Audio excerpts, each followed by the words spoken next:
So I want to go ahead and bring in our political experts joining us once more. We have Democratic strategist Roger Salazar, who has worked under the Clinton administration, as well as Governor Gray Davis. And we also have Craig DeLuz joining us. He is currently the communications director for the California Republican Assembly. Guys, always good to see you. I know we have a lot to get to, so let's jump right in. Sure. As we just talked about the federal workforce, the terminations that are happening.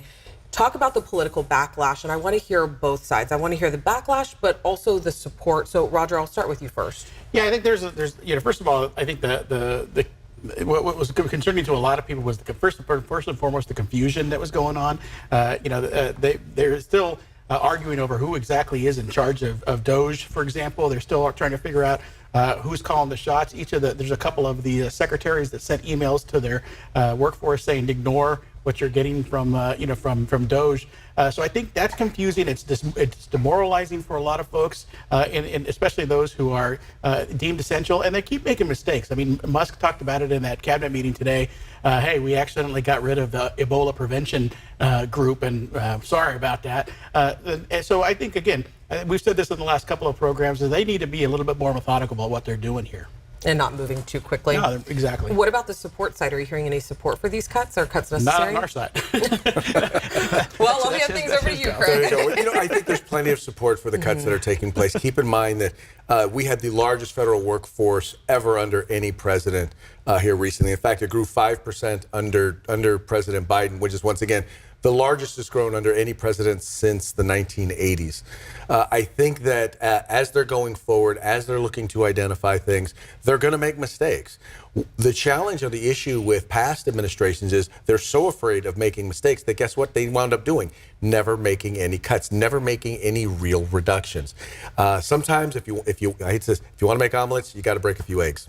All right, my next question is, I want to talk about your thoughts on the ultimatum email that came out, asking people to list, what did you do last week? What were your immediate thoughts on that? Exactly what Elon Musk said it was. It was a pulse check. So you agree with him? I agree with him. The idea was, who's out there? What are you doing? And to let people know that we're going to be asking you more questions. We're going to be looking into efficiency, because in the end, the government does not exist as an employment agency. The government exists to serve the people, and they want to make sure that those who are working in a way that actually serves the people. And I think again, if you're going to be focused on efficiency, as Musk says he's going to be focused on, you've got to be efficient about how you do it. This was, again, another haphazard way. It was also a very dangerous way. The experts from all around the country were saying this is a massive security risk. Basically, you're highlighting your entire chain to one email, basically making it easy for anybody who is a foreign entity, for example, to go in and basically get a map of the entire government. One question before we switch topics here. Has DOJ gone too far, do you think? Well, I don't even know what DOJ is, to be quite honest with you. So, I think they've massively overstepped their bounds. They have these folks in there who aren't qualified to be doing the kinds of reviews that they're doing. It reminds me of the entire movie Office Space and how they sort of did their reviews of folks. It's almost comedy. Yeah, the people that would normally be deemed as quote-unquote qualified made absolutely no cuts and did absolutely nothing to make the government more efficient. In fact, they've grown the government to the largest it's ever been, and gotten it to the point where our deficit is so large. Serving that debt is more than we spend on our national defense. I have 1 minute, so I do want to switch topics and ask you another question. I know we talked about the budget proposal that was just discussed yesterday.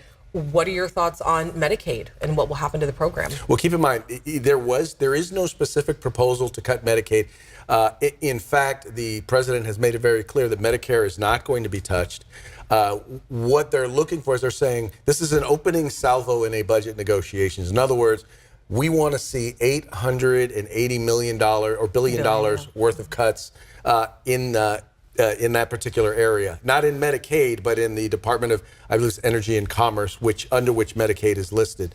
I think that they're going to be looking on where they can make those cuts, and obviously in the Senate you're going to see a different proposal, and both sides are going to come together and come up with a number that is both reasonable but is significant.